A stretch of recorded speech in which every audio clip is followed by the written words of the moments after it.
Kung meron man nga po mga idol na isang team ngayong regular season na sobrang nagpadismaya sa mga analyst, eto nga ay ang Milwaukee Bucks, lalo pat hindi nga po nila napantayan ang expectation. Inaasahan sana na maaga itong aangat sa standings ng East, ngunit kabaliktaran na ang nangyayari matapos silang mangulelat dito. Kaya sa isang ginawang post-game interview nga po kay Giannis, hindi nga nito napigilan na pagsabihan ng kanyang team na kailangan nga po nilang magmadali sa pagpapa-improve ng performance dahil kung hindi, malapit na rin naman nga itong mapikon at mawala ng pasensya sa pag-request ng trade sa front office. Bagamat hindi niya direktang sinabi na aalis siya, ay nagpapahiwatig na rin naman ito na gusto niyang lumipat sa isang competitive na bagong team. Maliban kay Giannis, wala na nga pong iba pang player ang Milwaukee Bucks ang nag-aambag ng malaki dahil halos lahat nag-i-struggle na magtala ng puntos kagaya ni Damian Lillard.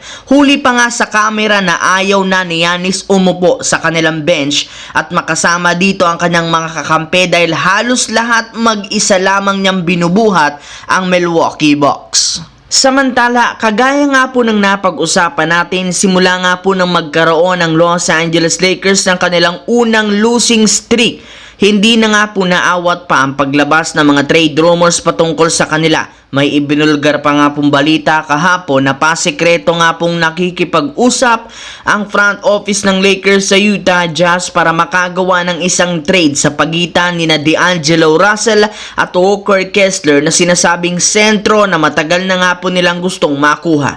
Ngunit hindi rin naman nagtagalang ganitong usapin dahil agad rin naman nga itong nagsarado matapos sabihin ng isang Jazz insider na hanggat nasa front office pa nila si Danny Ainge, hindi matutuloy ang nasabing trade. Isa pa, mukhang napakaaga pa rin naman para husgahan ang lineup ng Lakers at gumawa agad dito ng pagbabago. Sa katunayan, hindi kagaya sa mga nagdaang araw, mas gumanda nga po ngayon ang laro at effort na binibigay sa pagkapanalo nila laban sa Toronto Raptors. Gamit nga po ang dinisenyong bagong plays ni JJ Redick para sa kanyang mga players, nagawa nga po nilang ma-outplayed agad ang Raptors sa pagtatapos ng laban. Literal, bumawi ang Lakers, lalo si Redick sa kanilang pagkatalo. May ilan rin naman ditong ginawang bagong defensive scheme na siyang isa sa mga nagpapanalo sa kanila. Maliban sa mga bagong estratehiya, hindi rin naman dito mawawala ang pag-take over ni Anthony Davis, Austin Reeves at LeBron na nakakagalaw ng mas maayos ngayon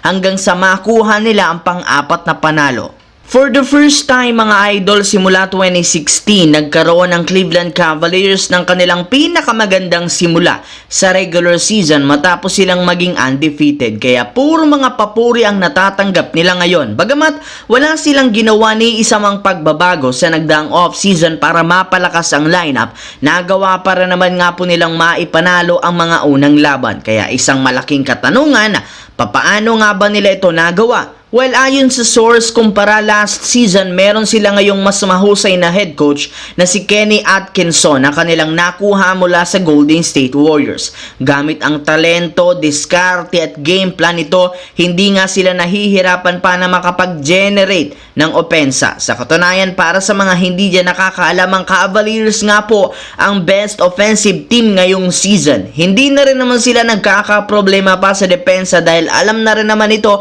kung paano gamitin ang kanyang mga big man para hindi sila magkaroon ng problema sa ilalim ng basket at pagdating sa rebounding. Kaya malaki ang impact at nagawa at naitulong ni Coach Kenny Atkinson sa team na ito.